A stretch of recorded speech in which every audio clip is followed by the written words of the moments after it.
thing goes. Do you do any kind of supplement? Puro egg. Where did you get your English? Huh? Did you buy that from English? My partner, Oh, he already makes it.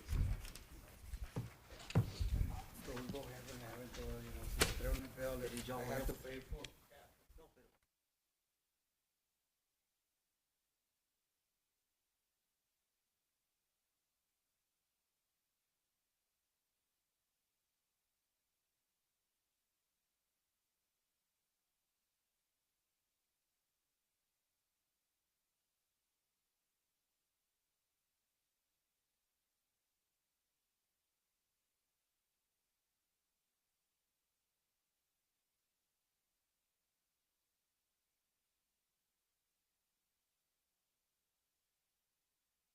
We would request Dr. Rivera to lead us in a word of prayer.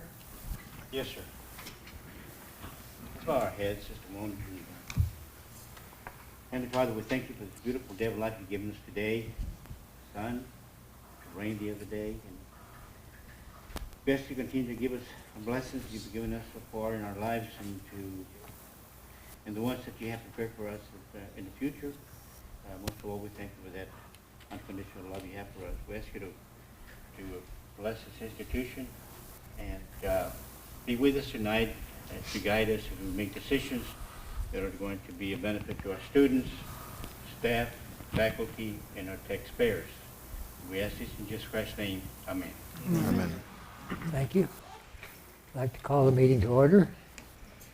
I'd like to have the secretary read the minutes of the previous meeting. The Board of Trustees of Southwest Texas Junior College met in regular session June the 30th of 2022 in the Matthews Student Center, Bluebonnet Room. Board President Dr. Harry O. Watkins called the meeting to order at 7:01 p.m. Board members present were Dr. Harry O. Watkins, President, Dr. Antonio H. Rivera, Vice President, Tony T. Moreno, Secretary, Maria Elena Lara, Victor Lopez, Rogelio Munoz. Board members absent was Ms. Anita Shackelford. Also present was Dr. Hector Gonzalez, President of the college. The minutes of the May 19, 2022 regular board meeting were read and approved with corrections as presented by Tony T. Moreno. Board President Dr. Watkins welcomed guests at the meeting, which included college personnel Margot Mata, Derek Sandoval, Dr. Mark Underwood, Lisa Ermis, Wade Carpenter, and Ismael Martinez. Audience to patrons, none. Quarterly investment report presented by Ms. Lisa Ermis. Summer enrollment report presented by Mrs. Margot Mata. President's report presented by Dr. Hector Gonzalez. A motion was made by Victor Lopez and second by Maria Elena Lara to approve the May 31st, 2022 financial statement as presented by Ms. Lisa Ermis. Motion carried unanimously. A copy is attached. A motion was made by Tony T. Moreno and second by Mr. Victor Lopez to approve the 2022 to 2023 operating budget. Motion carried unanimously. A copy is attached. A motion was made by Mr. Rogelio Munoz and seconded by Mr. Victor Lopez to approve the utility RFP with alternate water. Motion carried unanimously. A copy is attached. A motion was made by Tony T. Moreno and seconded by Ms. Maria Elena Lara to approve the paving RFP. Motion carried unanimously. A copy is attached. A motion was made by Maria Elena Lara and seconded by Dr. Antonio H. Rivera to approve the sidewalk, curb, concrete RFP. Motion carried unanimously. A copy is attached. A motion was made by Mr. Rogelio Munoz and seconded by Dr. Antonio H. Rivera, authorizing the college president to purchase any other item needed to prepare site work for the modular building, provided they are the best value for the college. Motion carried unanimously. A motion was made by Maria Elena Lara and seconded by Tony T. Moreno to approve 60% plans for diesel/welding expansion and authorize the president of the college to request RFP on the project. Motion carried unanimously. A copy is attached. A motion was made by Mr. Victor Lopez and second by Dr. Antonio H. Rivera to order and post notice of SWTJC trustee special called election to be held Saturday, November the 8th, 2022, to fill the remainder of the term for place 5.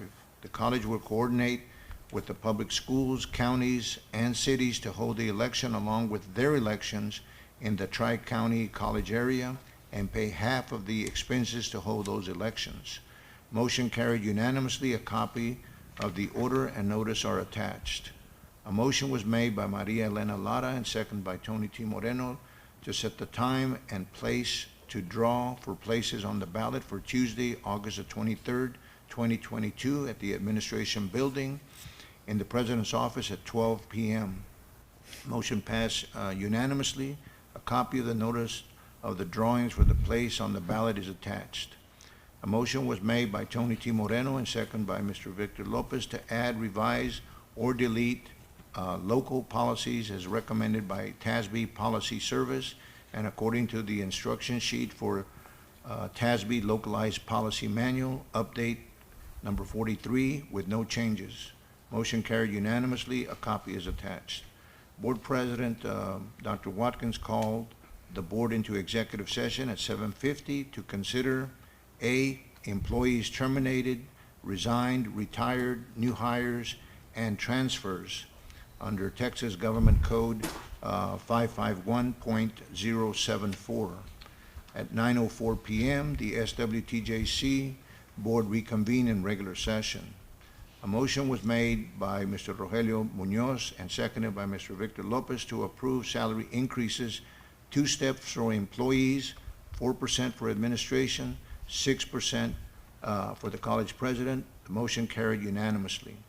No further business or action items to discuss. Maria Elena Lara made the motion to adjourn. Tony T. Moreno seconded the motion. The motion carried at 9:06 p.m. I'll also read the minutes of the budget workshop for June the 30th of 2022. Board President Dr. Harry Watkins called the budget workshop to order at 6 p.m. Board members present for the workshop were Dr. Harry O. Watkins, President, Dr. Antonio Rivera, Vice President, Tony T. Moreno, Secretary, Maria Elena Lara, Victor Lopez, and Rogelio Munoz. Board member absent was Anita Shackelford. Also present was Dr. Hector Gonzalez, President of the college. Administration presented the 2022 to 2023 operating budget. The board asked questions on various budget items. With no further business to discuss, Maria Elena Lara made the motion to adjourn, and Tony T. Moreno seconded the motion. The motion carried at 6:35 p.m. Are there any corrections or additions to the minutes? If not, they will be accepted as read. I'd like to welcome all our guests to the meeting tonight. Diane Rogers, Ismael Martinez, Crystal Sanchez, Yesenia Flores, Wade Carpenter, Derek Sandoval, Oscar Garcia, Lisa Ermis, Margot Mata, and Mark Underwood. Have I left out anybody? Do you have any audience to patrons? No, sir. Johnny, did you not sign up on the I sheet? didn't sign in, sir. I came in. You're AWOL. Thank you. Oh, it's somebody else. Two Johnnies. Two Johnnies. Two John. Oh, there's a Johnny Field over there. And Mr. Callahan and Mr. Roberts. We have reports. Do we have any audience to patrons? No, sir. Any reports? Who's to give the CCATT report? Mr. Moreno will do that report, sir. On the CCATT, that stands for Community College Association of Texas Trustees. They had the 2022 annual conference from June the 16th to June the 18th in downtown Houston. This organization represents 50 community colleges in Texas, and there's 403 trustees / regents, depending on where you're from, what you're called. But there's 403 of us out there. The CCATT basically promotes effective community college governance, provides a voice for Texas trustees in the legislative policies, creates opportunities for trustees to share ideas, experiences, and best practices with colleagues, and works to improve the functioning of community college board members. Anyway, a couple of accomplishments there. We got a new CCATT board chairman. It used to be Miss Carol Scott from Delmar. She was from 2020 to 2022. She turned over the reign over to Mr. Jay Barrett. He's the new CCATT chair, and he's from the Amarillo College area. A couple of things that I wanted us to maybe consider and look at. One is to develop a student representative and maybe select a student representative. We don't ever have students coming up voicing their concerns and all that, and that's some logistics we can work out. I'm maybe suggesting, and of course there is policies to establish this position, but also it would be a non-voting member. But maybe if we can look at that and have maybe one or two, if possible. I'm thinking of maybe like the president from the Phi Theta Kappa, or if we have a student association, maybe their president, and to be serving on our board so that we can have students voicing their concerns and coming and being involved in what we're doing. That would be one of my recommendations. The other thing was that they mentioned that a lot of these colleges also have foundations, like we have a foundation, but our foundation basically is just building buildings pretty much, but their foundations do a lot of other things, scholarships, fundraisers, they do a lot. So it might be something that we might consider expanding the scope of our foundation to look at it and see what they're doing with theirs, and see if maybe we can work with them and maybe establish something, other purpose for our foundation other than building facilities. The other thing that was brought to mind was there is something called an Americas program, and I don't know, Dr. Gonzalez, if you're familiar with that. I wasn't, but it may be something as a PR for us to be able to utilize this Americas program, and we can look into it. But from what I got was that there's, for the people that are age 65 and above, that they can get like 6 hours, if I interpreted this right, and I may be wrong, but we'll look into it, but they can take 6 hours here at the college, which I think basically would attract the over 65 to come to our college and see what's going on, take classes and all that, and it's paid by some entity, I don't know exactly what, but it might be a way to maybe develop a little PR with the over 65 group. But it'd be something to look at. And the last thing that was mentioned by numerous people was the fact that we still have junior in our name. And everyone was asking me why we still have that junior designation as a junior college, when most of them are community college. So it might behoove us to maybe at some point reconsider the name change that we had talked about years past, and to take the junior out of there. It's been there for a long, long time, but there's very few entities that have that name. If I remember right, in our last deal, there was only like 3 of us, and I don't know if there's still those 3 or not, but at some point for the board to consider changing our name to a community college or something that better designates what we do, to take the junior out of there. But anyway, that was a big question that everybody asked, why are we still a junior college when we're not junior? But anyway, and I would encourage you that the next meeting is going to be June the 15th of, I think this coming year, 2023. Anyway, so I would encourage more of us to go and to this next meeting, because there's just so much information there that we really need to stay on top of. So that's pretty much it. If anybody has any questions. But. Any questions? Thank you for that report. We appreciate your effort to go to Houston. Yeah, Houston's awful. The traffic must be wonderful. But it was worth it. Thank you. Next report, we have Student Success Services Report. Yes, Ms. Margot Mata and Yesenia Silva will present that.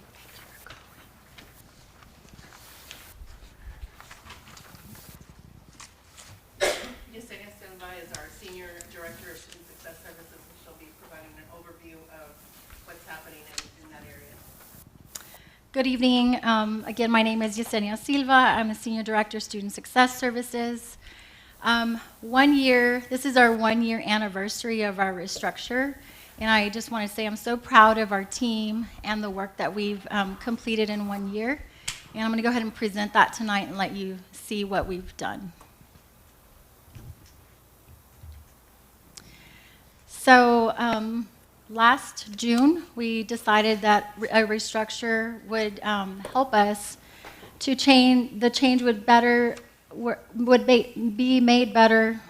The structural changes made were to better align the student services functions with the strategic plan and increase student engagement with college services and student persistence, completion, and success.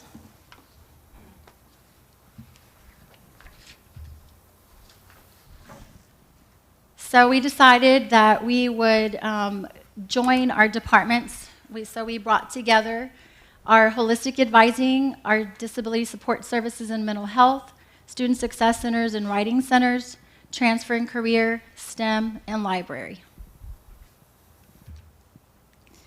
So just to give you a little bit background, in June, when we were starting the work,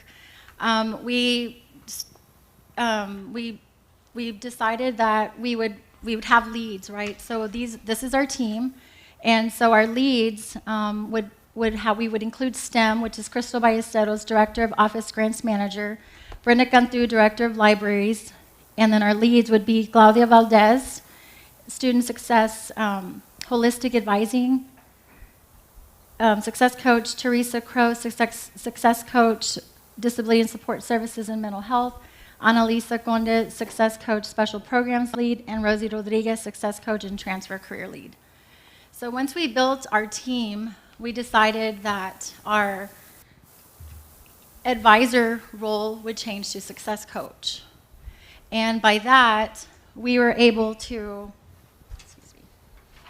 can't read that. It's hard to read on the side. I got it. So we provided support services to all students to promote personal growth, academic and career planning, and decision making.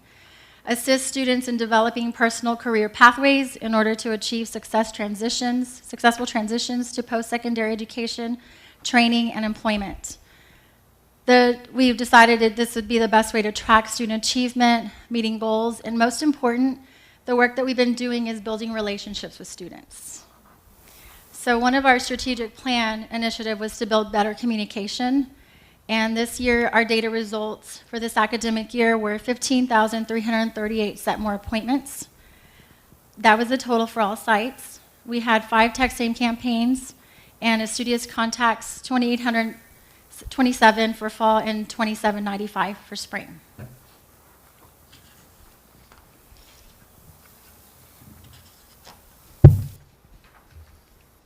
So our holistic advising department,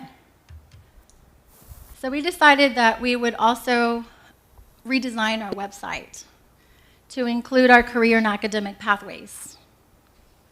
And I'll go ahead and navigate that.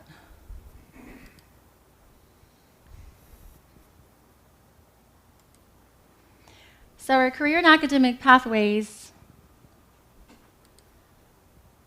this is our web page. Oops.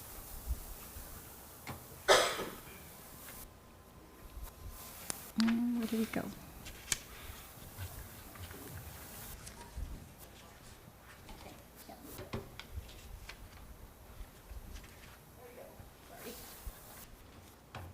So our career and academic pathways page includes our arts, humanities, and communications, our business, industrial, technical studies, our health sciences, public safety, and human services, and our STEM.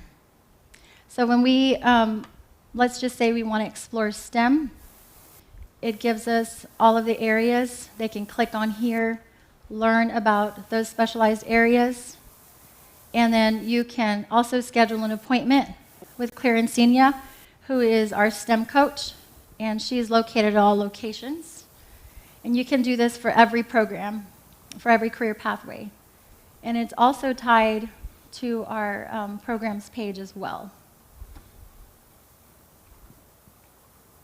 So in building our pathways, we took into consideration our success coaches' loads, the duties that they also have. So we didn't want to overwhelm our success coaches, so we created a balance is what we did.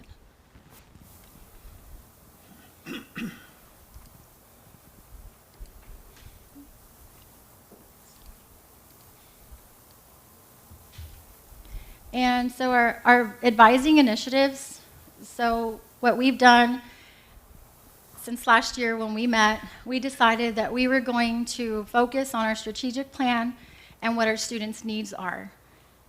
So we decided that we would, first we designed a student success questionnaire. And this questionnaire is built to drive our conversations with our students and let them be in our office and feel comfortable in order to give us information. So we ask them if they're planning on graduating, what they're interested in pursuing, whether it's a technical or associate's degree, discovering the pathway. We let them choose that. We ask them, what occupation are you interested in? So that guides the conversation, are you in the correct pathway? We also ask them what university they would be interested in transferring in so that we could start that conversation for transfer. We ask them about their schedule, what is best for them, what methods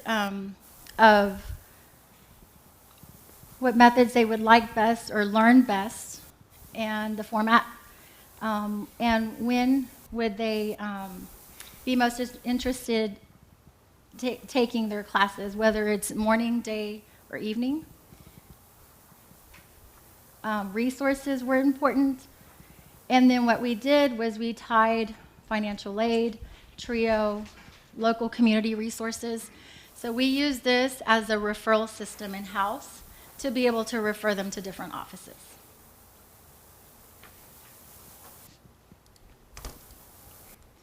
The STARS plan, we use the STARS plan to find or at-risk students. These are students that are nearing probation and suspension, and we discuss their GPA and the importance of needing to increase GPA in order to transfer, because that's the most important goal. Seminars, we worked on seminars. We work with high schools, early college academies, technical programs, registration, enrollment campaigns, drop list campaigns. We send welcome emails. We worked on a resource page that we send to staff, we send to faculty, we send to students, so they're all aware of our campus resources and our community resources. We work on close to graduation initiatives. Then we work on our momentum points, which is the 15, 24, 48 hours completed, nudging the students on their progress. Care team is really important to us. So anytime, whether a student or faculty or staff have a concern, they're able to report that. Care teams are on all campuses, and we're able to help the students. And then we also have student engagement activities. For example, we had our resource fair this past fall and spring, and so we made the connections with the community in order to bring them out and have the awareness there for our students and what's available to them. This is our Disability Support Services team. They handle all of our DSS questions, make the accommodations, send to the faculty, meet with students. And so we have Teresa Crow, who heads Uvalde, and she's our lead. And then we have Alexia Herrera in Eagle Pass and Eva de Anda, who's in Del Rio. Ms. Silva, how many students do we have that qualify for this service? I would say close to maybe 200. So they're very busy. Yes. It continues to grow. Mm-hmm. And I think that's been a part of, the promoting and making sure up front that students know, what resources we have and, how to be able to get those resources and identify themselves. So it certainly has grown. And it also includes dual credit. So it could be a little more. And then we have our student wellness. I had mentioned our care team and how to report a concern. This year we were all trained in mental health. So we have certifications. And so this coming year we're working on faculty and students to get trained as well. We actually have our PCT students that are going to be having that training soon. So Judy Gonzalez is working with Ms. Teresa Crow, and they're going to be training, have that certification for mental health with all of our PCT students. So we've been very busy. We also have Talk Campus, which is an app that our students are able to go on there and chat with students, talk about issues. They're not told that a counselor actually monitors the app, but there is monitoring by a licensed professional counselor. And if they see something arise that doesn't, maybe they need that help, the actual counselor reaches out to the student. Let's see, go to the next one. So this is our STEM. And we have Mr. Catarino Morales, he's the project director. And we have Vanessa Gutierrez, who's our activity coordinator, Olivia Risch, first year experience coordinator, and Clarice Encina, who's our STEM success coach. And all of their initiatives include first year experience, STEM and Almas clubs. And I will say our STEM club is our most active club. Our internship assistance, STEM career and transfer advising, articulation agreements, pathways, university campus tours, makerspace, and our Anatomage labs.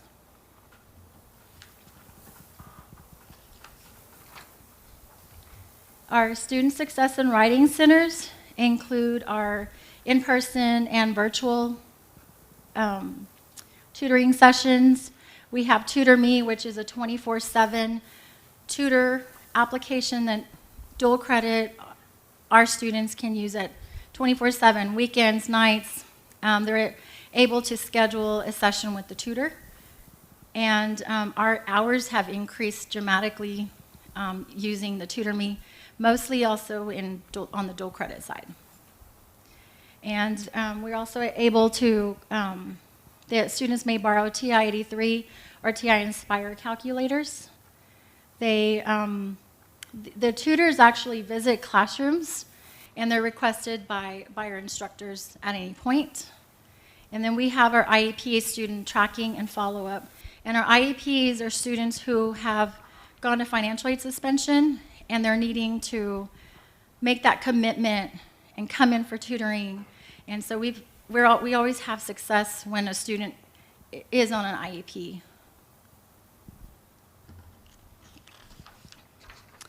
Our next is our transfer and career team.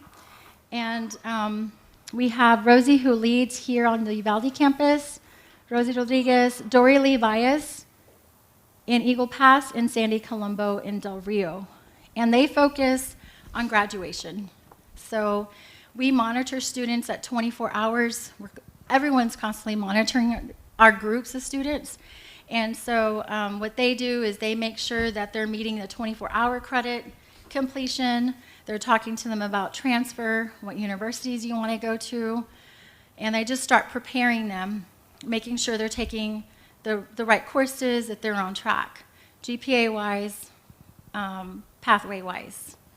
And then at 48 hours or 45 hours, we monitor, start preparing them for the transfer process, which is admissions, requesting their college transcripts, and sometimes scholarships, resume writing, because that's important, and let's see, requesting, I think I said requesting their transcripts to be sent.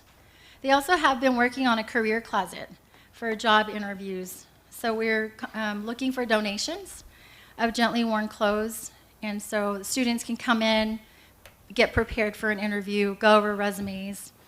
So we're excited to have our career closets on all campuses. They also have initiatives such as assisting with graduation applications, the transfer advising, the career and transfer fairs that we have on campus fall and spring So we bring the universities on campus so students can talk to them. We do that in person, we do that virtually. And we have a commitment that with TAMIU and with Solros, we have days where they'll come in and they bring their whole team and they prepare them to transfer, whether it's an admissions application, so they're there to help them, financial aid applications, have questions on transfer plans, and so forth. And then I had talked about dressing for an interview. We have a career assessment, and then again, our career closet. And she's already established our upcoming events, which will happen, the transfer week in October, Solros days, Solros registration. TAMIU on campus is doing the same as what Solros is doing.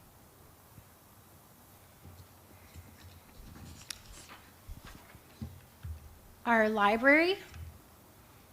So with our library, Brenda has a lot of resources, such as Chromebooks.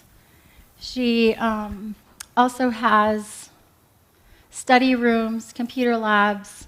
She has her seminars, so we work with her on seminar presentations through Zoom so everyone can connect. And all of her databases, her chat.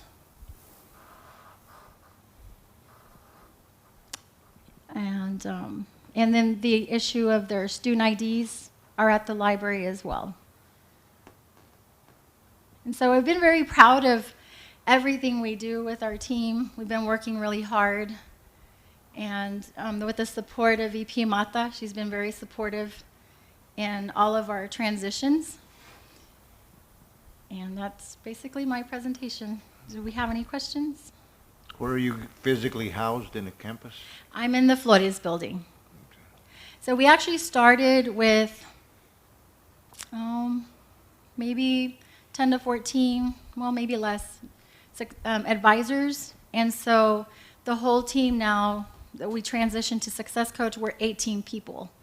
And then we also include TRIO, which is a few more staff.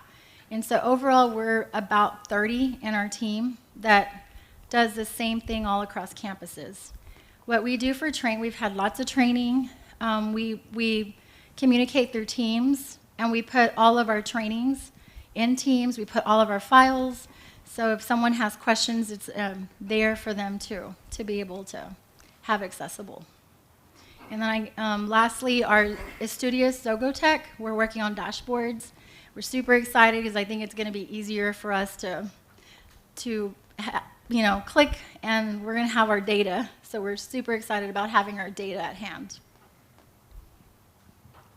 How do you assess your success rate? Our success rate? So we use Zogotech, and we're looking at grades. We're looking at our IEPs. So all of our at-risk is what we're tracking. And the students who are doing well. We would also ask IE to help us with that.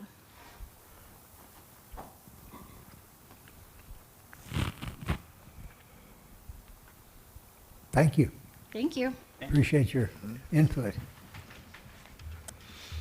Next on our agenda is to consider a resolution asking Governor Greg Abbott to call a special session of the legislature to consider raising the minimum wage to purchase semi-automatic assault rifles from 18 to 21.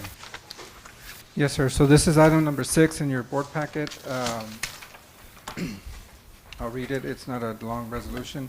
A resolution of Southwest Texas Junior College providing for the governor of the state of Texas to call a special session of the Texas legislature and provided for related matters.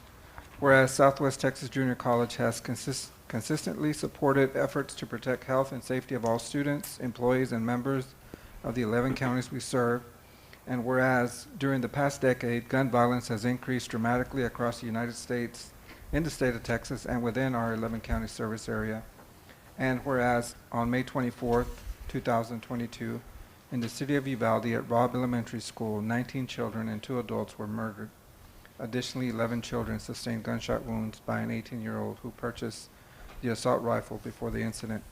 And whereas recent legislation has made it legal to carry handguns on college campuses, and whereas it is our duty to protect our students, employees, and visitors on our college campus, now therefore be it resolved by the Board of Trustees of Southwest Texas Junior College District.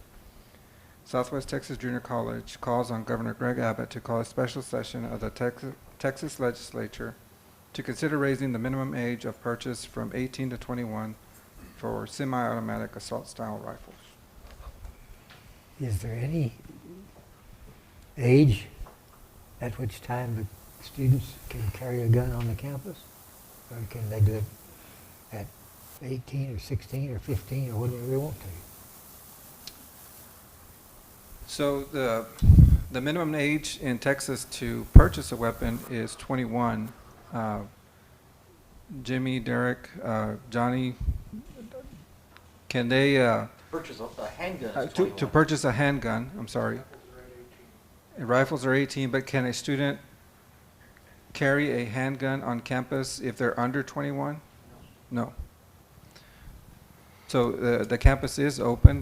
There are a couple of areas that are closed to carry. Is that correct? Thank you. Do I hear a motion to accept this proposal? I'll make a motion to approve the resolution. I second. Motion is made and seconded. Any discussion? All in favor? Aye. All against? The motion passed unanimously. Thank you. Next, we have the president's report. Yes, sir. Item number 7 in your board packet. We'll begin with the modular building. It's coming along nice. If you've driven by, it's delivered, installed. Our team has put up the porch for the entrance deck. We're being held back right now by supply chain issues, specifically on the electrical side. We're having trouble getting the electrical panels, the guts of them, and also the transformers from AEP. The best case scenario right now from AEP is November for delivery of the transformers. At the July board meeting, the board approved Albright Construction for the paving and sidewalk, concrete work, curbs.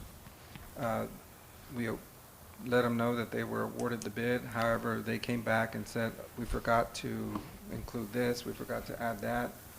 So they wanted to charge additional amounts, over $70,000. So we said, well, you've got to honor what you bid. And they said, we can't, so we canceled that, sought additional bids. Bagley Construction came in at, and that's a typo, it should have been $47,500 for the paving. We went ahead and approved that. It is considerably less than what the Albright revised bid was. And then on the sidewalks, we just got a quote from Alvin Stock Contractors for $68,016, and that includes sidewalks, curbs, gutters, ramp. For that, so I'm gonna, I don't have an agenda item. I'll just make you aware we're gonna approve that based on the authorization y'all gave me at the July board meeting. We're gonna go ahead and award it to Alvin Stocks and get the curb and concrete going. As we stand right now, we are at approximately $456,000 of the cost. Again, the lowest bid we had received was $824,000, and we're estimating a little bit there for the deck. We haven't purchased the material for the deck, so we're in line, and that's using the most recent numbers for paving and sidewalk work. The WIT building is kind of in the same shape as a modular. They're doing a lot of work, but we're going to be held up again by the AEP transformer to service it. Why so late? I talked to Freddie, and he told me he went to find different sources for the electrical panels. And the information that he received was there's big companies that are paying premium price to get put ahead of the list of the manufacturing. There's nothing in inventory, so they have to build them. And that's where those products are going, is to the highest bidder, and they get theirs done first. So that's as best as I can give you for the delay there in the electrical. Even if we had the panels, AEP says that we're not getting transformers till November. The roof gym, the re-roof is almost complete. We had a good rain last week. It did not leak, which is a good sign. Thank goodness. They're getting ready to start up in Eagle Pass, and I know Mr. Bermea will be happy. Somebody to tackle Building C. Hopefully we'll get a rain right afterwards, because that's the perennial leaking building. Question, speaking of Eagle Pass, I was in Eagle Pass today, and I went by the, going to the office, remember when we had the groundbreaking and all that good stuff? Notice that there's no construction going on yet. No, so the architect, in July, we approved the 60% plan, so they're not 100% yet. So as soon as they get 100%, we're gonna put it out for bid. So then we'll bring it back for the board to decide to award that. Which will be, Any timeline from Davis? I would say probably November. I mean, I would say construction starting around November. We get the plans, bid them out, It's gonna come here, and then ramp up, yeah. hopefully for the October board. Yeah. okay. So we installed a meter on the well on campus. We used 526,000 gallons, not acre feet, gallons of water in the month of July. Based on that formula, we figured we needed to purchase approximately 50 acre feet of water. We can lease it, which is considerably cheaper, but it would be a recurring cost to lease the water. My recommendation would be to purchase it, and then it'd be a one-time cost, and then cover our water usage going forward. So we have an agenda item for that further down. We worked, Derek and his team worked on the renovation of an additional wing of Hubbard Hall. So this would go on throughout the semester, both fall and spring, with the goal to have a renovated, another renovated wing available for next fall. Just work on it throughout the year and decommission one wing while we're doing that. How many more do we need? 4? There's the two wings that are still not renovated, which is on the south end. Those both need to be renovated. 2 top and bottoms, right? Correct. Yeah. So one will be done this year and one planned next year? That is the hopes, yes, sir. The backup generator, the library has been installed, and it's almost operational, right? Almost there. Almost there. Dr. Gonzalez, is there another generator that we need to put anywhere else? Well, that one, so when the Uvalde campus goes down for electrical outage, it brings down our network, and it takes down all of our sites. Right. That are based on the internet and the colleague, the software. So powering that one up there will allow us to continue operating at other sites while the power comes back up. You know, that was the main intent for that generator. And it took us roughly a year, you know, by the time, you know, we put the PO out and it had to get built, and it, you know, it's just supply chain is crazy. We could get a generator a third of the size of this building to power the entire campus, but we're talking $500,000–$700,000. I think that's the only place that it was determined that we needed one. So that the academics could continue. Yeah. That was the main focus.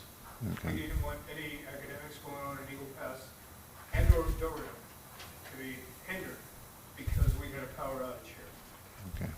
But that's the only one that we identified that needs to be done at this point? Is there, At this point for the academics, yes, sir. okay. Other campuses don't need anything similar? I'm sure for power and their HVAC and everything else, they probably could, but again, you're looking at the size, it'll probably need to be done. We were just, with the remote learning as well, if we went down here, remote learning would not happen. Okay. So what dormitories, do they have generators? No, so everything here is is fed, we have like an internal loop. And we could possibly, the loop feeds right now right there across from the pool. That's the main service.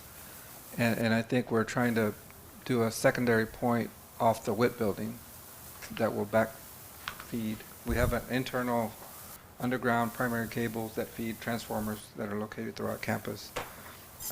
So we would have to put a big transformer either over there, a generator, either by the pool or over here by the WIT, where the main primary comes in.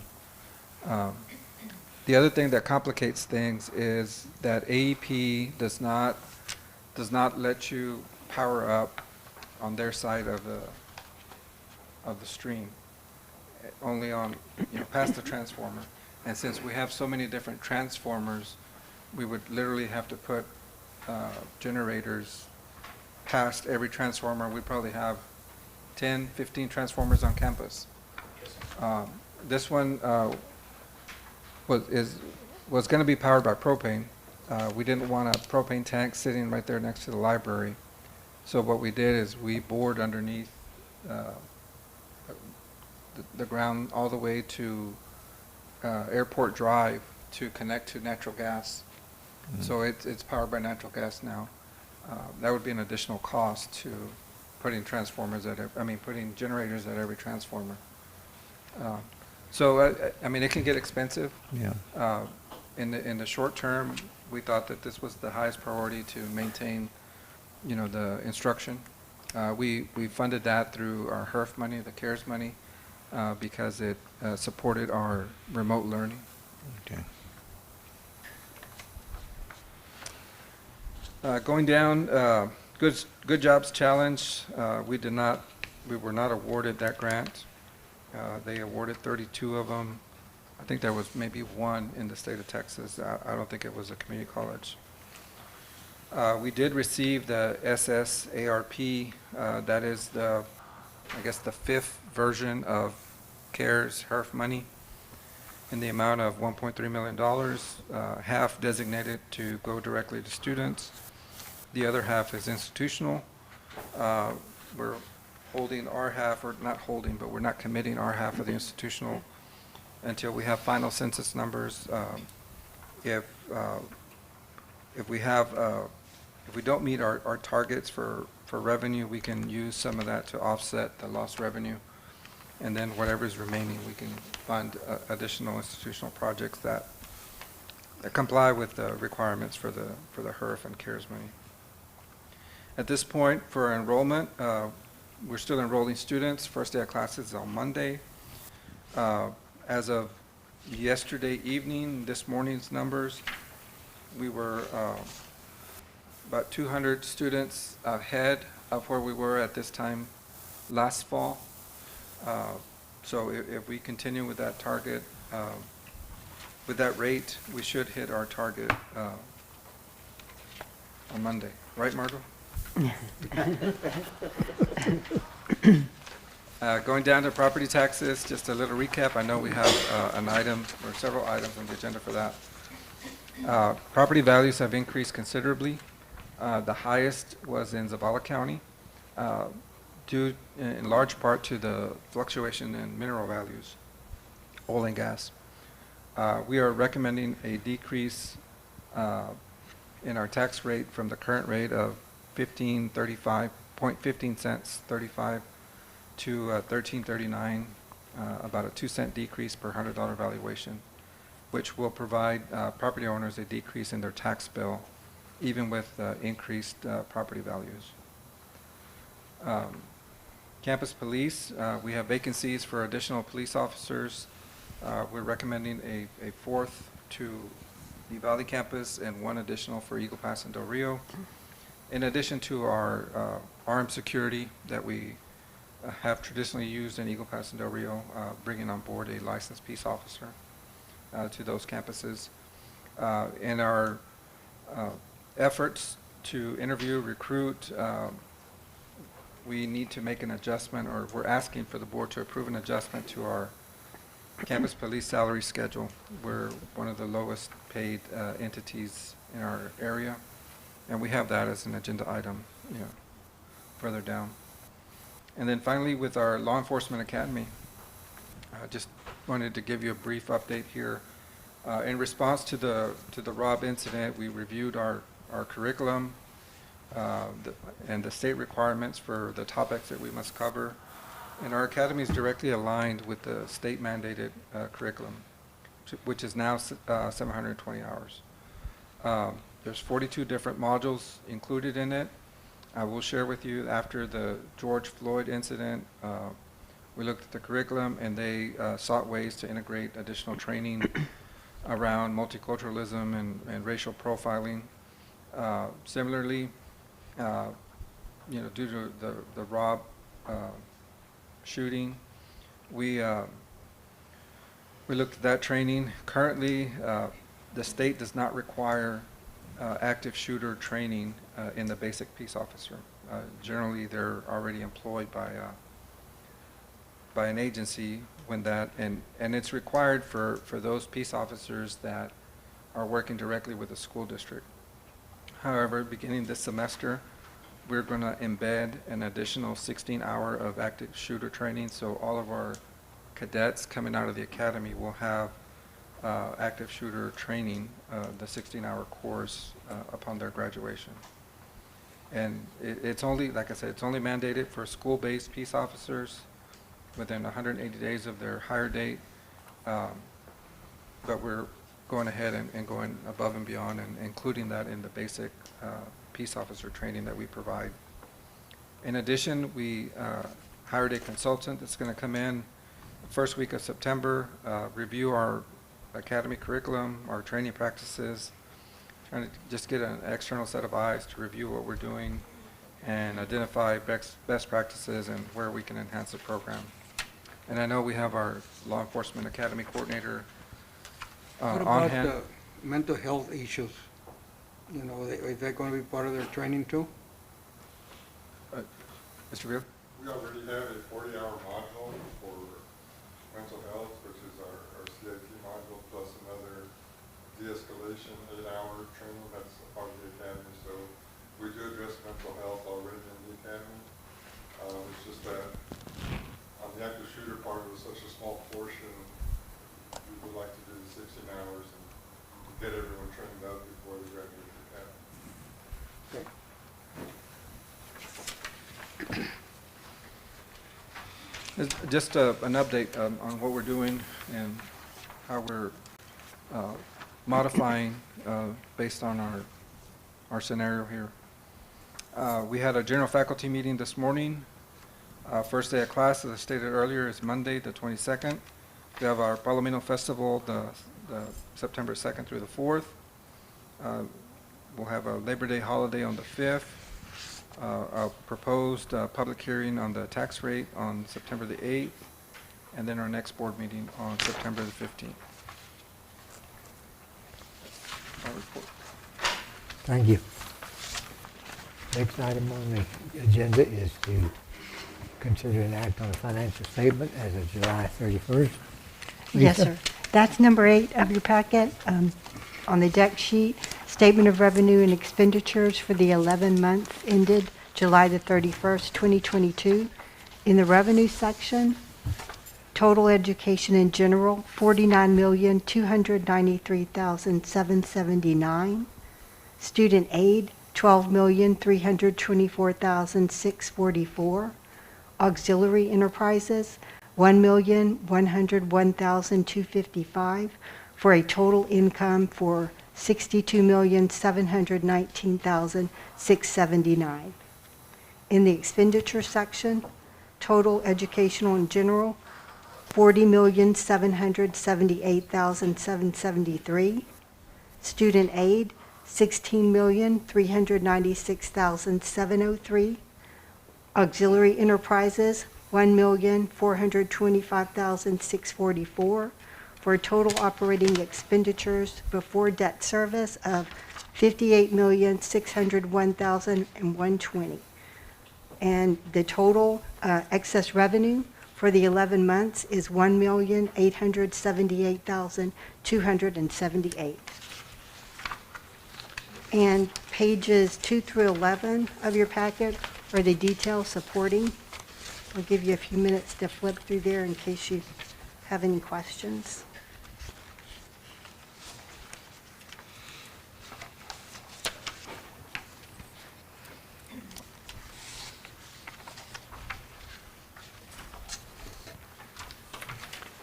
If there are no questions, page 12, the statement of net assets without the GASB adjustments. Total current assets, $21,732,212. Total non-current assets, $46,850,647, for a total asset base of $68,582,859. In the liability section, total current liabilities, $6,777,821. Total non-current liabilities, $19,316,764, for total liabilities of $26,094,585, for a total net increase in assets year-to-date of $1,878,279. Page 13 through 15 are the summary of all the account balances for the college. And on page 15, the totals. The total cash in bank, $5,707,266. Total CDs, $14,350,000, for a total account balance of $20,057,266. Pages 16 through 18 are all the CD investment details.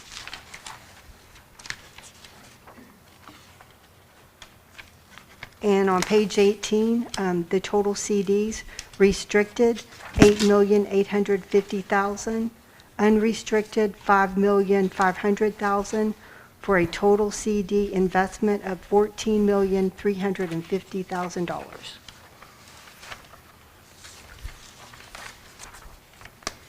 Page 19 are all the maturities and renewals for the month of July. The rates went up to 2.69? Yes, sir, thank goodness.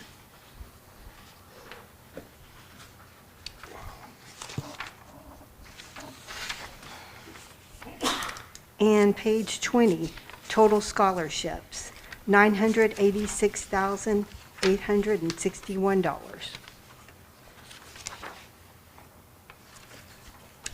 Page 21, other investments. The Will C. Miller statement had not come in when I printed, so the $240,438 is the same as last month, but I do have an update. The total investments for Will C. Miller are $261,860, and plant funds, $165,798. Page 22 is just the investments, that they are all in compliance. Any questions? Go ahead and move, we approve the financial statement. Do I have a second? I'll second. All in favor of accepting the report? Say aye. Any negative vote? The motion's passed. Next on the list is to consider an act on Real County tax collection agreement. Yes, sir, that's item number 9 in your board packet, and this is our collection agreement. So Real County tax Assessor collector, the assessor assesses the appraised value, and the county contracts through the Real County Tax Assessor Collector to collect the taxes for us. I recommend that we approve it. Any questions? Any discussion? I hear a motion. I'll move. We accept it as presented. Go ahead, second. All in favor? Need a second. She said that, I thought. All in favor of the motion? Any against the motion? Declare the motion is accepted. Next is in order to consider an act on designating Lisa Ermis as an offer for employee to certify tax calculations. Yes, sir. Item number 10, that is, requires the board to designate an individual. We recommend that the board designate Lisa Ermis as our designated property tax calculation. Behind that page, you also have a copy of the notice that was in our newspaper. And the third page there gives you the raw numbers by county. So the first column there is the total, followed by Uvalde, Real, and Zavala. If you flip to the last page, share with you, if we looked at each county individually, what used to be called the effective tax rate, that is now called the no new revenue tax, which is Section 8, that there towards the bottom. For Uvalde, that rate would be $13.36. For Real, it would be $14.22, and for Zavala, it would be $11.246. Again, looking at each county independently. Bless you. When we take the total values across our district, that rate is $12.8560, and then the voter approved rate, which is an 8% above that number, is $13.9137, $14.46, $15.39, and $12.89. So that is the max that we could set our rate without triggering a voter approval. So I just provide you, because you can see how each county impacted, and you can see the lower that rate is, means that the property values went up higher, and that you can see that definitely in Zavala County. I'll make a motion to approve item 10. Second. Any discussion? Call for a vote. Those in favor of accepting the proposal? Aye. Anybody against? Motion carries. Consider, next item is number 11. Consider an act on certified tax rolls subject to properties under protest. Yes, sir. That's item number 11. Certified taxable values, Zavala County, $1.7 billion. Uvalde County, $2.6 billion. Real County, $603 million, for a total of $4,936,974,325, subject to the properties that are still under protest. Do you have an idea of how many properties are under protest, or is it something that won't know until the... We do have that. Let me see.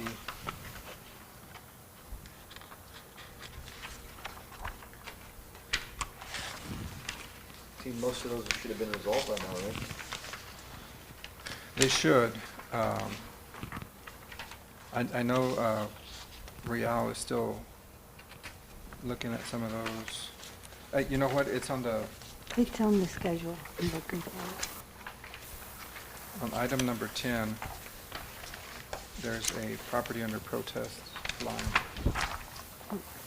At the top of the last page, the very first item, it doesn't say the number of properties, but there's 116 million total. 19A, line 19A. 19A. Yes, sir.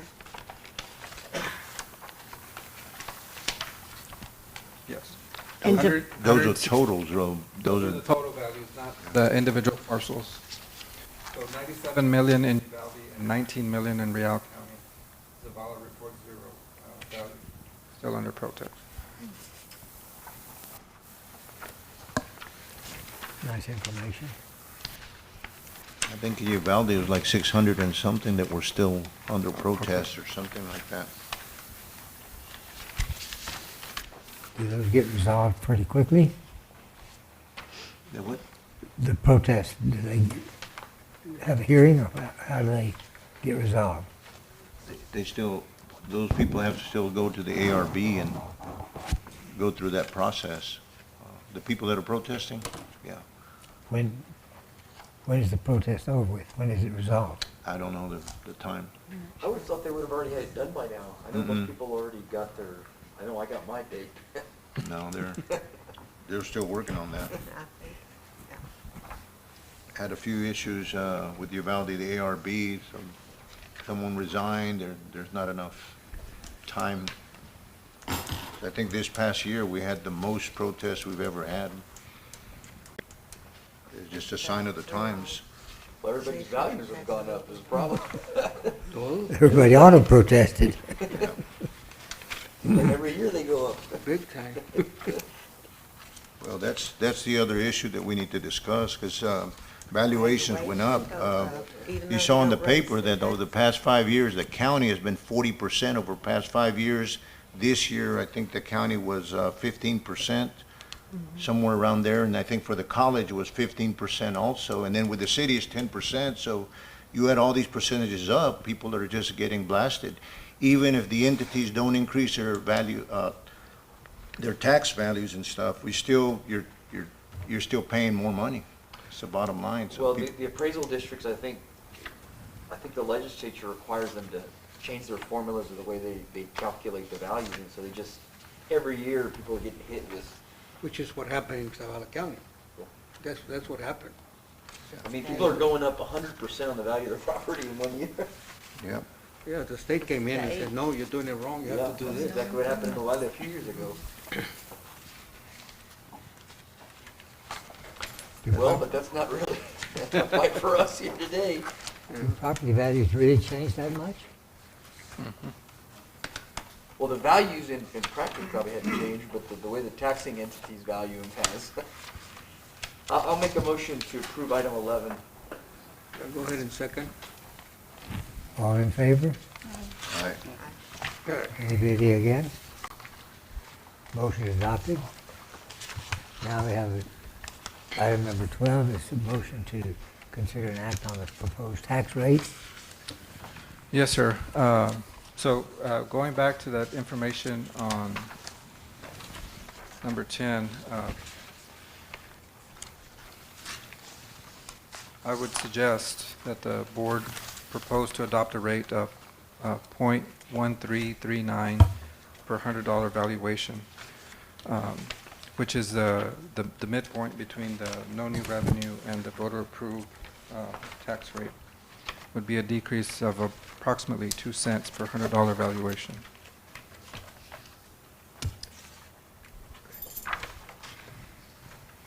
Do I hear a proposal?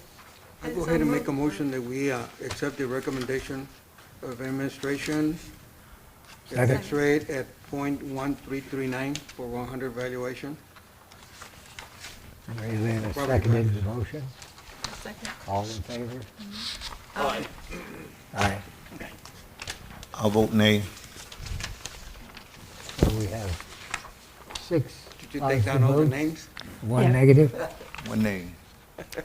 You need to record that. Yes. Next, we have a motion or a item to consider an act on scheduling one public hearing on the proposed tax rate. Yes, sir. We would, item number 14 there is the planning calendar for property taxes. And you can see that Thursday, September the 8th is the date recommended for public hearing. We can do that either at noon or we can do it in the evening, whatever the board prefers. You're saying August Well, 8th? then we adopt the rate, but then we have a public hearing after that for public input? or- No, so what we did right now is propose to adopt it at our September meeting, and then we have to have a hearing in between. Public hearing, publish it, okay. We've had them at noon before, no? We have. So why don't we continue with that? Do I hear a motion?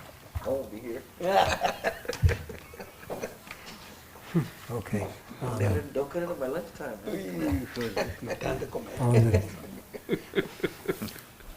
item 13, it says August 18th. That's today. Today, we proposed the hearing on September the 8th. We left it blank. That's the date of the memo. Okay. So we need a motion to have the hearing on the 8th of September. And either noon or evening, whatever the board prefers. Well, I guess we need Well, to. I think this gentleman here wants to eat lunch, so I'll make a motion that it happens. Well, if we do it at lunch, he's not gonna come. So we need everybody here. Well, if there's food, I'll come. I'll So- second. We have a motion and a second. Anybody opposed? All in favor, say aye.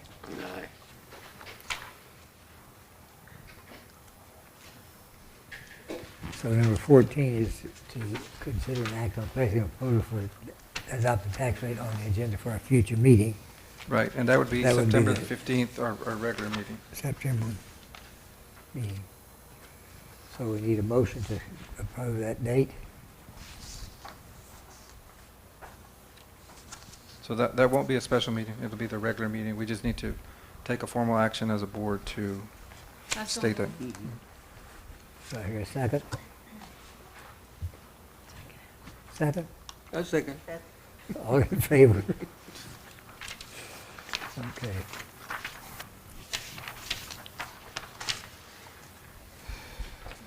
Need to consider an act on a motion to act on armed security services RFP.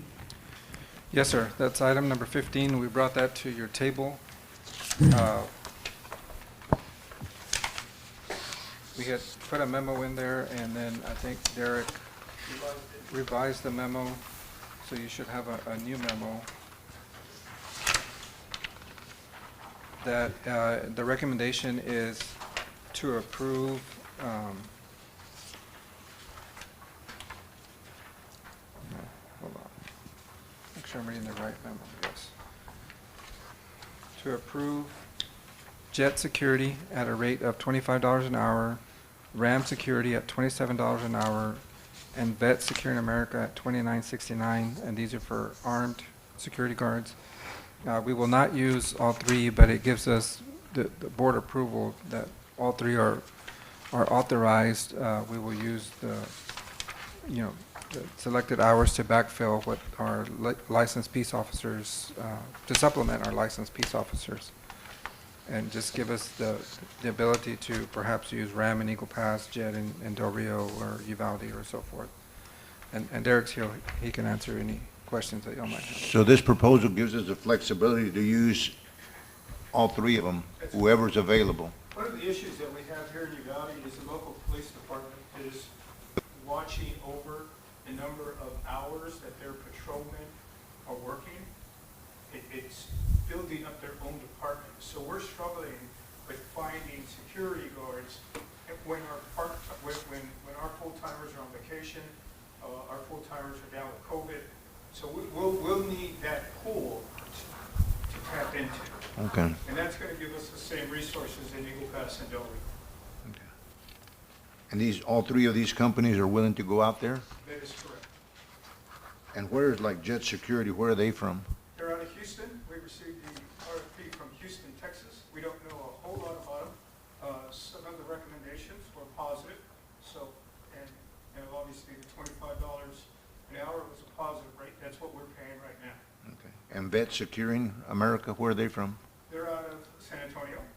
They're a little bit higher. They have veterans and retired law enforcement as their personnel. We're excited about the opportunities to see, again, with those three companies. We know what Raman has. We know who they provide. And controlled force, where are they from? We, in the revised edition, Delete it. we're not doing controlling. Oh, Is there a, and maybe I can tell that. Why couldn't we just use off-duty cops, to hire off-duty cops to, is there a reason you choose to hire a private security company rather than just sort of outsource to private police officers that want to work extra hours that aren't? And again, they're on limited supply. Oh. And we, Historically, that's what we've used, especially on this campus. Now they're being limited on the number of hours they can work outside of their primary agency and picking up the extra hours with us. So that's why he's trying to. I didn't get Why that. do you point this route? the opportunity to have a pool of security is what we're looking for. Okay. We need a motion to accept the proposal. I'll move that we accept it as presented. Second. Second. Second? All in favor, say aye. The motion is adopted. Next item on the agenda is to consider an act on purchasing Edgewater water rights. Yes, so as I stated in our president's report, we're probably in the market to purchase 50 acre-feet of water to sustain the irrigation needs for this campus. I don't have a willing seller today. I'm working on identifying that. So what I would do is ask either the board approve me to purchase up to 50 acre-feet of water, or what we can do is call a special meeting or see if it can wait to the September board meeting. The range that I was given was 5,500 to 6,500 an acre-foot of water. Yeah, I know the city bought water when I was on the council for $5,500 an acre foot. That was the range that I was getting, 5,500 to 6,500. Did you take into account that, so if you bought 50 acre feet, depending on the drought stage, you might only be able to use 50%. So have perhaps you should, if you're going to go out in the market to buy water, buy sufficient that if there's ever a drought and you have to have a Cushion. a reduction, because I know that from the city's perspective, when I was at the council, the city had maybe, let's say, 3,000 acre foot of water permitted, but 1 year during droughts, we weren't, because we weren't able to use all the permitted acre feet of water, even though we owned it, we had to go out and lease, or, so maybe it's a good idea to So- buy enough to have a little bit of flexibility. So if we did that, we would need 72 acre-feet of water. So, because the 50 gives us a little cushion, and again, it's based on our highest use month, which was July. We used, 526,000 gallons. Taking that usage and then extrapolating to the 12 months, we came up with about 36 acre-feet of water. So doubling that to give us coverage during drought would be the 72. And what we can do is start with the 50, and we can lease, the additional 22. The problem is when you do need a lease, it gets very high because It's a need. it drives up the market. I mean, the city paid a whole lot of money to lease it. I would just say buy whatever you need to have a cushion, because the Edwards Aquifer's not making more permits, and so, and as San Antonio continues to grow, those permitted rights are very expensive. So, I would suggest you buy the 72 acre feet or whatever you need to ensure that we have enough water even in the event of a drought. Who are you gonna buy it from? We're trying to find willing sellers right now. And working with Dan Eason to, We have a well, don't we? we have we actually have 3 wells. One of them is capped. The main one here is by the pool, and that feeds all our irrigation landscaping on campus. And there's one on the east side of the president's house that does the irrigation at the house, and then the water for the livestock at the arena. Yeah, it's hard right now because, as the transferable Edwards water rights are very hard to find because people that have them don't want to sell them. They're not making anymore. And as San Antonio grows, it becomes even more scarce. So you said one of our wells is capped? There's a well on the back 60 acres. When we bought it, it had a well on it, but that one's been capped. There's nothing on it. It's in the middle of the field. That's the acreage in front of the president's house? No, this is the one behind the WIT building. For all you know, it's probably collapsed out somewhere. It could. It's never been in use, doesn't have a pump, doesn't have any joints in there. But we don't have a use for it. These two wells are sufficient for what we're doing. The only thing we need is the permits.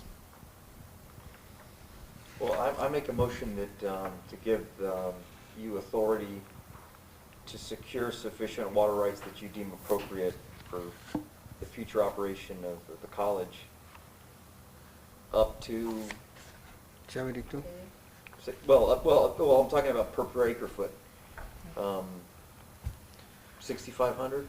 We obviously don't want, talking about it publicly, it's hard to negotiate whenever people know how much you have to spend. Yeah. You can give me the authority, and then since it is a property right, we can discuss that in executive. Okay. And then y'all Okay. can advise as to the rate. Okay. I'll go and second that. So the motion is to The accept. motion is to give Mr. Gonzalez, or Dr. Gonzalez, the authority to purchase sufficient water rights as he deems appropriate for the Limited future to- operation of the college at a price that we set forth, up to a price set forth in executive session. Are we limiting the number of acre feet we want to do? No, I think just his discretion. Let him decide what he wants to get. I'll second that. So second, any discussion? All in favor, say aye. Aye. All against? Motion carries. Next item on the bid is to consider an act on insurance. Now for the extremely bad news. This one, guys. This is the big packet. Yes, so This one? if we start with just this worksheet here,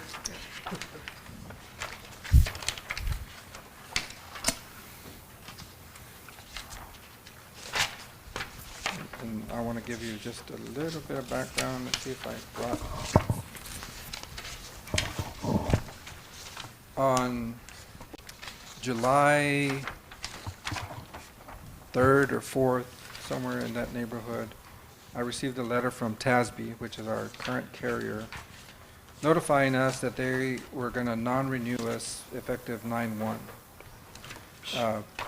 As you're aware, TASB, we had a disagreement with what they were willing to cover us on our hail damage in Del Rio.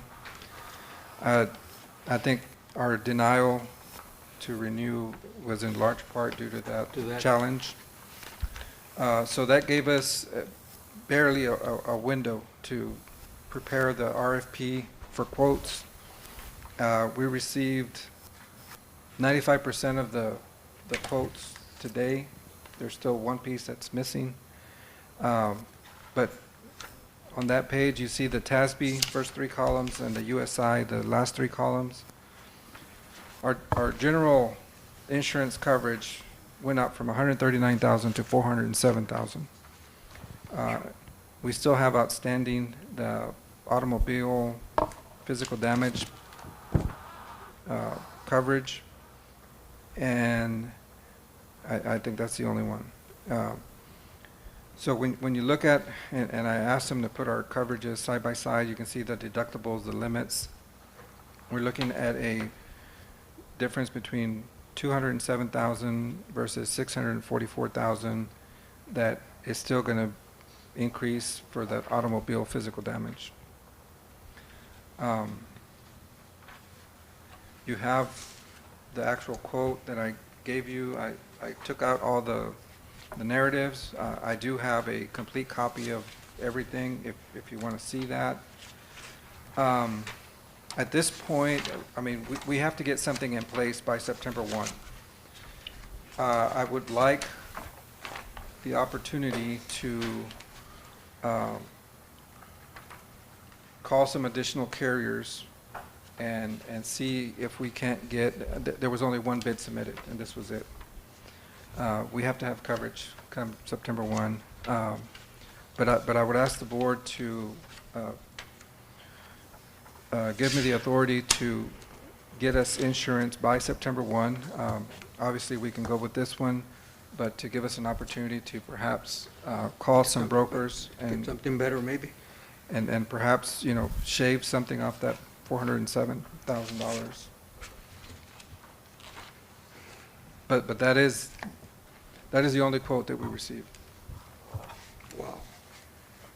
We put it out for RFP, and that was it. I think we had maybe 2 or 3 that inquired about it, but this is the only bid that was submitted. All the deductibles are higher, right? And the deductibles are a lot higher. Double. You know, normally what we would do is raise the deductibles to lower the premium, but, Yeah.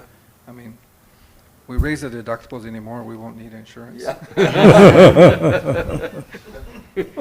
We're in essence Do we self-insured. have a history of a lot of claims? I mean, what's, Well, we've got that outstanding one in Del Rio, which is, you know, could be between $1.5 million to $4.5 million. And that's the one that I think triggered TASB. Pull out. They're still on the hook for that, and we have an attorney fighting our claim on that one. But they're getting us around by doing this. Yeah. So you need authorization to seek more. Authorization to purchase the insurance at the best value for the college between now and September 1, or August 31st, knowing that this is our upper limit. and is this something that generally,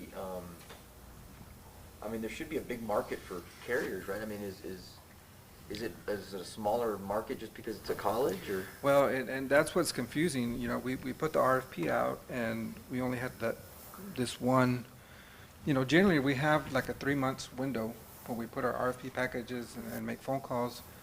The timing of TASB letting us know, you know, first week of July to get the packet together, ready for August is, you know, it took us 2 weeks just to get the loss runs and everything to have a packet for people to have the information they need to bid. So they really put us in a bind by when they gave us the notice of non-renewal. Do you have any recourse on that, of what they did to us? No. No, as far as forcing them to take us? Yeah, well, not forcing them, but maybe through the,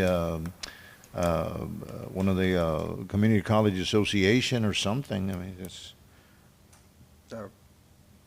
We can explore that. I mean, Yeah. but again, you know, we're on a timeline. yes, and I, you know, they felt the pressure from me because Do you think that you'll get some other carriers to give you something between now and then? I don't know.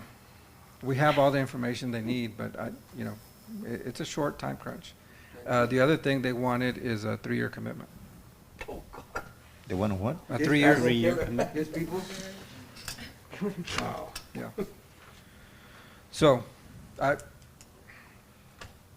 Statutorily, though, we gotta have insurance, right? absolutely. I'm not prepared to tell you, pull the trigger on this, but I do need your authorization to, you know, do a lot of work between now and the next 10 days, see if we can get something. I'm so moved. Yeah. I'll second. Motion is to allow you to negotiate the best deal we can get. Sir. Yeah. And a second has been offered. All in favor? Anybody against the motion? Motion carries. Next item on the bid is to consider an act on adjusting campus police salary schedule. Yes, sir. That's item number 18 on your board pack. You'll see there side by side our current rates and our proposed new scale. We're talking about a starting salary, no experience, from roughly $18 to $21, so a $3 increase. And at the top end, 15 years, from $22.13 to $28.50. Dr. Gonzalez, so where did we get these numbers, the new numbers? Derek, It's a collective of what we've studied with the local law enforcement agencies, plus what we are offering today with our previous scale. So we looked at that, Dr. Gonzalez gave it to us, and that's what we came up with. And we think it's a very competitive price. you had, there was a social media post, I think Uvalde's starting salary was 47. Yeah, so we're still under the main, but it is an improvement to what we have now. I'll make a motion to approve. All in favor? No opposed? Motion carried. Next item on the agenda is to consider an act on tuition rates for professional truck driving and Powerline Tech programs. Yes, sir. Item number 19, we've been holding flat our current rates for our professional truck driving and Powerline Tech, and are proposing a fee increase from $4,000 to $4,500 on our professional truck driving, and our the CDL portion of the Powerline Tech from $2,150 to $3,000, and then the Powerline from $3,645 to $4,000, for a total of $4,500 for professional truck driving and $7,000 for Powerline Tech. I will share that the lion's share of these students have all their training costs funded by a third-party agency like MET or Middle Rio Grande. Is that a correct statement? For Powerline, every year we get more and more self-pay. Okay. For Powerline, Okay. yes, that's shifting. But professional truck driving, it is. It's still very much sponsored, but for Powerline, we are getting more people that pay. How many students are we talking about per? For Powerline, we had this year that is wrapping up 47 students. Wow. That's an increase from 36 the previous year and 28 in 2020. Oh, so we're going up? Yes, we are. The Okay. program has grown quite a bit. And for CDL, in 2020, we had 150, which was a big year for us. Then 2021, which was the year of the pandemic, we had 133, which Okay. is still pretty good Yeah. in the pandemic. And then this year, we had 175, but that is the combination of professional truck driving, professional truck driver for Powerline, and Class B passenger endorsement. We train 40 Border Patrol agents to get their passenger endorsement, but it's still a commercial driver's license. Sure. Is there any resistance on the part of the people paying? No, They're still yes, with it? yes. We're talking about a $500 increase for truck driving and a $995 for Powerline Tech. Dollar value. So, but the people paying the bills are not objecting. They've got a job waiting for them at the end, in essence. Probably not. I guess this is just to adjust with the increased cost generally. Fuel cost. Fuel Yeah. costs, okay. So we need a motion to accept the increase in tuition for the professional truck drivers and the Powerline techs. Motion? I'll move. Second? Needed. Need okay. All in favor of accepting the proposal to increase the tuition rates? All in favor, say aye. Aye? Any opposition? Motion's carried. Next item on the agenda is to consider an act on 2022-2023 faculty handbook. Dr. Underwood will present that. You should have cover memo for me and then the brief list of changes. typically how we present this bill. Lay down some of the changes that we thought were certainly like. You'll see the first couple there are simply adding personnel changes to chief of staff and our Dean of Instructional Services and school district partnerships. Number 41, page 41, removed Whippleware. That may seem a little strange. So, y'all remember Dick Whipple used to work here, and Yeah. he wrote back in the, I guess in the 90s, programming to help. We did registration and everything through a proprietary program he wrote called Whippleware. And I will say, is the adjective mercifully, we are finally out of Whippleware. It's been replaced by a number of other platforms. It worked well, quite frankly, for as long as it needed to. And then it became unsupportable because of code and other kinds of things that I'm not going to pretend to understand. And we also found better products that work together and so forth. And so what that really means is removing the reference to the need to use Whippleware for any sort of activity. The course load requirements, we just cleared those up because those were not consistent between academic faculty and technical faculty. Minimum class size to say that a class has, quote, made, and for an adjunct faculty member, for example, or for an overload class for an instructor to get full pay, we're supposed to move that to 12. That's simply a sensible thing to do.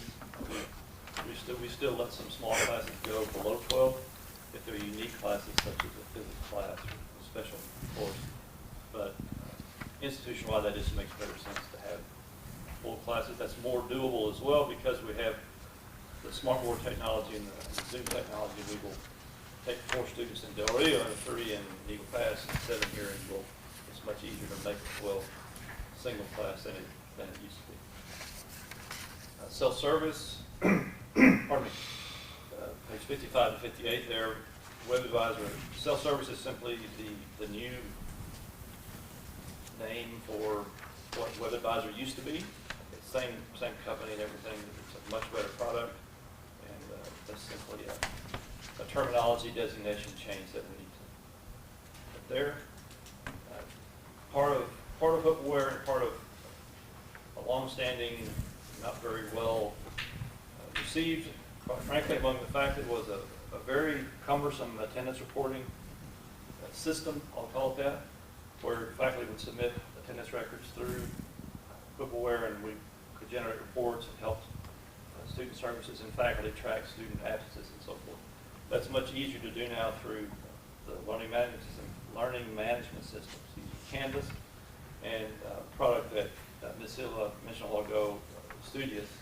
That's a vendor program that we use.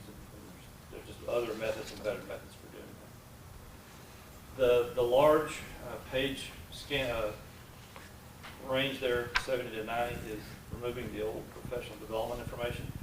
As you know, I'm sure Dr. Zimmerman has been moved into that position, the PD officer, and for simply she also has some other duties tied to faculty evaluation and other sorts of things. And so that old information has simply been updated to reflect current job duties and current practice. And then page 69 begins the new faculty evaluation instrument and staff as well. Those, I believe, the board has seen before when you authorized us to implement the merit pay system. And all that evaluation and instrumentation comes from going on 2 years' work of a faculty staff committee that Dr. Gonzalez commissioned work group, and then it was broken up by the COVID situation and was reconvened with slightly different memberships, and folks are gone. Over the last, I'd say, what are we in July? Over the last 10 months or so, and again, those forms were brought to the board. They've been through the curriculum committee approval process as well as the SOC, the staff and SOC, we call it the SOC committee, staff and operations committee, and have reviewed those and recommend those again prior to in a previous meeting to the board. But those are now in the faculty handbook as official the proposal for them to be the official evaluation instruments. I will say they will be subject to change as we go. Again, they're quite detailed, and there's quite a number of them for faculty and staff. And as we tie those to merit pay considerations and awards and recommendations, we'll certainly have the need to revise it as we go and refine those. Any other questions on this? Any questions? Thank Do you. we have a motion to accept the faculty handbook changes? I move. Move. Second? All in favor? Motion passed. Consider an act on Uvalde County Appraisal District Board nominees. Yes, sir. So we got this early for a change. We usually get it October the 1st, which is not enough time. Uvalde County Appraisal District has two board of directors whose term will expire in December, Javier Flores and John T. Buchanan. And our board has the opportunity to nominate someone to fill those positions. I'll tell you that Mr. Flores has accepted to continue on the UCAD. Mr. Buchanan said that he was not going to continue on there.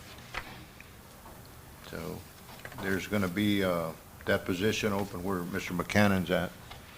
If anyone's interested, it's tough. That's all I can tell you.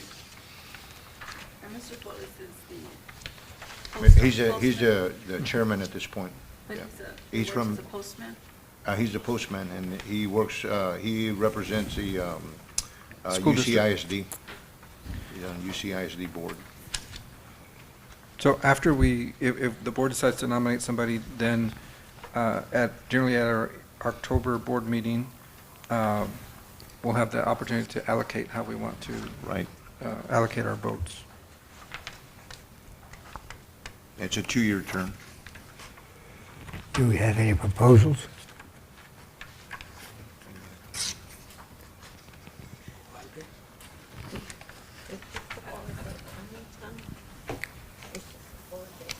Yes.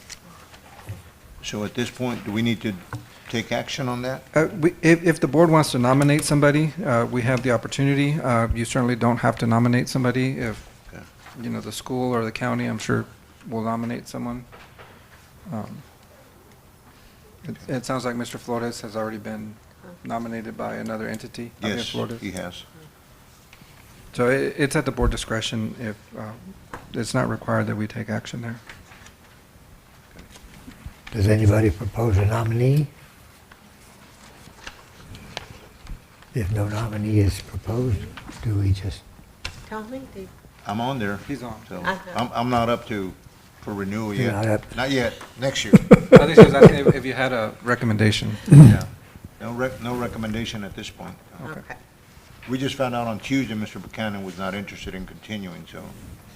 But for next time, if we have somebody in mind, then just let us know and we can proceed. so we'll table that motion? Okay. Next item is to consider personnel matters.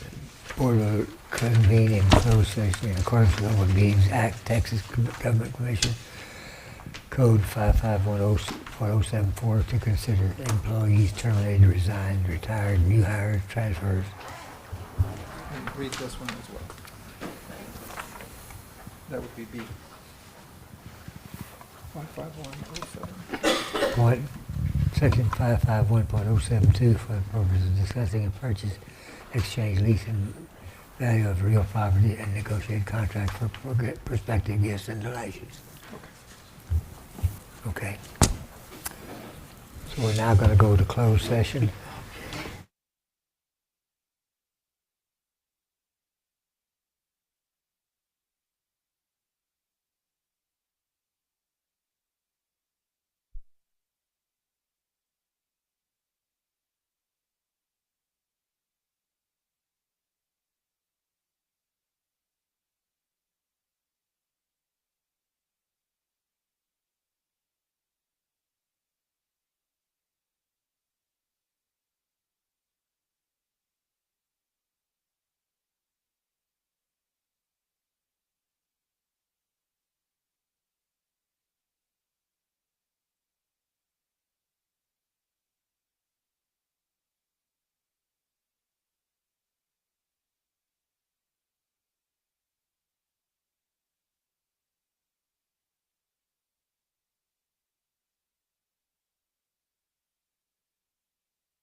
Right. Stereo. Do we say that anymore?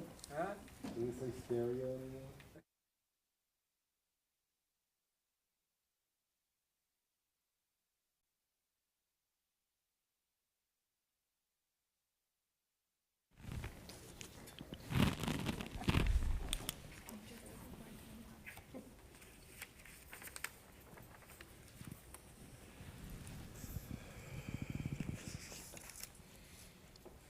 Hector had an immediate emergency meeting in the bathroom. A few more hours, sorry, guys.